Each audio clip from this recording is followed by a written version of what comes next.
And many people dedicate their lives to supporting and helping others through trauma, but it's not an easy job. And often the heavy work leads to these professionals needing their own supports.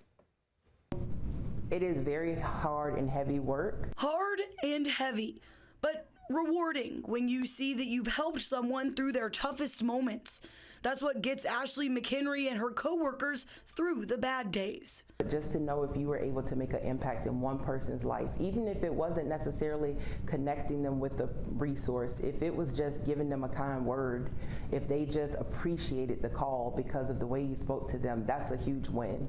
McHenry has been working with DC Police for 7 years, first starting as a dispatcher, but she's been working with victims for 17 years, knowing since she became a victim at a young age that this was how she wanted to spend her life. At 5, you don't have the language to say, oh, when I grow up, I want to be a victim advocate, but you know you have a burning desire to help. Even so, it's a hard job.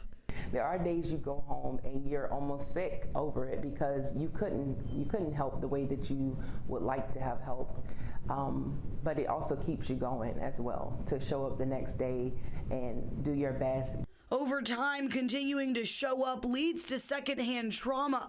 For certain professions in this field, there's also a high rate of burnout. It is stressful work to work with very stressed out, traumatized people. And it's really important work, but the burnout rate is really high. That's why people like McHenry have to figure out how to take care of themselves while focusing on helping others too. I try to balance it with good work-life balance.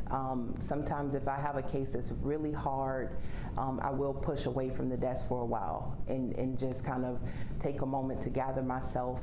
Gather herself and start again with help for the next victim.